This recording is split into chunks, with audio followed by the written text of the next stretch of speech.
Flash down చేయండి, నన్ను ఎత్తి పెడతారు, ఫోన్ చేస్తారు. ఈడ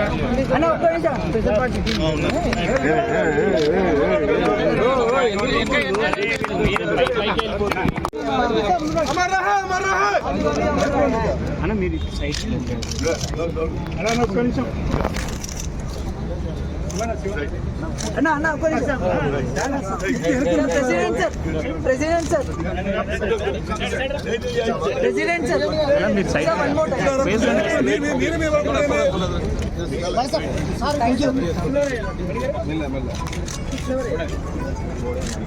ఇదో ఫోటో రావాలి. HCA ప్రెసిడెంట్ అయిన జగన్మోహన్ రావు గారు, దేవరాజు గారు, అదేవిధంగా యూత్ కాంగ్రెస్ రావు గారు పెద్దలు, అందరికి కూడా పెద్దలు. కానీ ఆయన ఎనర్జీ లెవెల్స్ ఏ విధంగా ఉంటాయంటే 18 సంవత్సరాలు యువకుడికి ఉన్నంత ఉత్సాహం ఉంటుంది మా సార్కి. He has the energy of 18-year-old. He does in the same way. So వారు 3 రోజుల నుంచి చెప్తా ఉన్నారు, విగ్రహ ఆవిష్కరణ కార్యక్రమంలో ముఖ్యమంత్రి గారు రావాలి, ముఖ్యమంత్రిగా వారితో పాటు మరి జిల్లాకు సంబంధించిన ఇన్ఛార్జ్ మంత్రిగా ఉన్న తరుణంలో మీరు రావాలని వారు ఆదేశించడం జరిగింది. మరి రాజీవ్ గాంధీ గారు అంటే అందరికీ కూడా తెలుసు. యువతరానికి ఆ రోజు స్ఫూర్తిగా నిలబడి 18 సంవత్సరాలకే ఓటు హక్కుకు సంబంధించిన అంశం విషయంలో చట్టాలు తీసుకొచ్చి తదుపరి ఈరోజు ఇన్ఫర్మేషన్ టెక్నాలజీకి సంబంధించిన యుగం రాబోయే కాలం అని ఆలోచన చేసి కంప్యూటర్కు సంబంధించి రాబోయే కాలంలో యుగం అంతా కూడా కంప్యూటర్ అని ఆలోచన చేసిన మహనీయులు రాజీవ్ గాంధీ గారు. క్రీడకులను పెద్ద ఎత్తున ప్రోత్సాహం చేయాలి, క్రీడా స్ఫూర్తిని ముందుకు తీసుకెళ్లాలని ఆలోచన చేసి ఒక యువ ప్రధానమంత్రిగా మన దేశానికి దిశను అందించిన వ్యక్తి మరి రాజీవ్ గాంధీ గారు.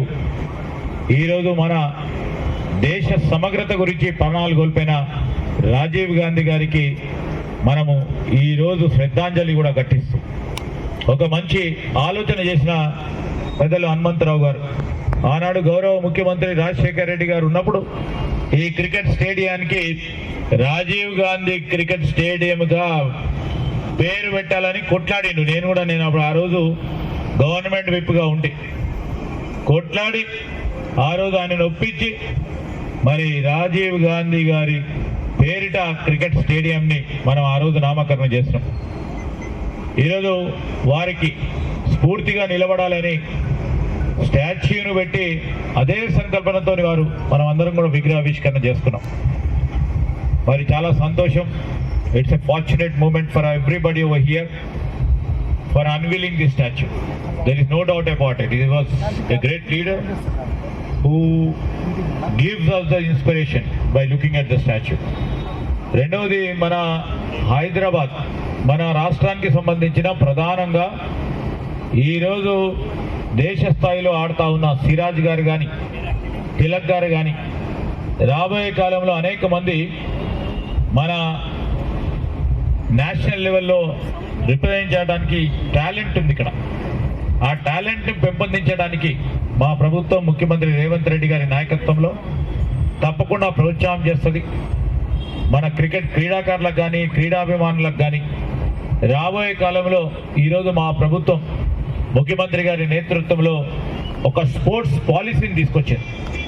ఆ స్పోర్ట్స్ పాలసీకి సంబంధించి క్రికెట్తో పాటు అన్ని క్రీడలు కూడా పెద్ద ఎత్తున అభివృద్ధి చేసి రేపు రాబోయే ఒలింపిక్స్లో కానీ ఒక దశాబ్ద కాలంలో ఈ ఒలింపిక్స్ క్రీడల్లో మనము మెడల్స్ సాధించాలనే ఒక ప్రత్యేకమైన లక్ష్యంతో ఈ ప్రభుత్వం ఒక అడుగు ముందుకేసింది. 100 అడుగులు ముందుకేస్తాం. మన తెలంగాణ రాష్ట్రానికి సంబంధించిన క్రీడాకారులు అవార్డు మరి అదేవిధంగా ట్రాఫీలు పొందే కార్యక్రమం భాగంలో ఫస్ట్ ప్రైజో, సెకండ్ ప్రైజో, థర్డ్ ప్రైజో మరి ప్రపంచ స్థాయిలోనే నిలిచే కార్యక్రమాన్ని చేయబోతా ఉన్న తరుణంలో ముందుకు అడుగులు వేస్తూ ఉన్నాం. స్పోర్ట్స్ పాలసీ, అదేవిధంగా స్పోర్ట్స్ యూనివర్సిటీ, స్పోర్ట్స్కు సంబంధించి కేవలం హైదరాబాద్కి వరకే పరిమితం కాకుండా జిల్లా స్థాయిలో, గ్రామీణ స్థాయిలో కూడా పెద్ద ఎత్తున క్రీడాకారులను, అదేవిధంగా క్రీడాభిమానులకు సంబంధించిన అనేక అంశాల్లో ముందుకుండాలని ఆలోచన చేస్తూ ఉన్నాం.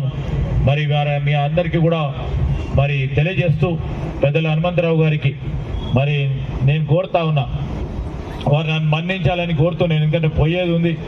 మళ్ళొక మారు HCAకి సంబంధించిన అనేక అంశాల్లో మేము కూడా తప్పకుండా పాల్గొంటామని మా శ్రీనివాస్ గారు ఇప్పుడు టీ పార్టీకి పిలిచింది, కానీ వచ్చే సమయం లేదు.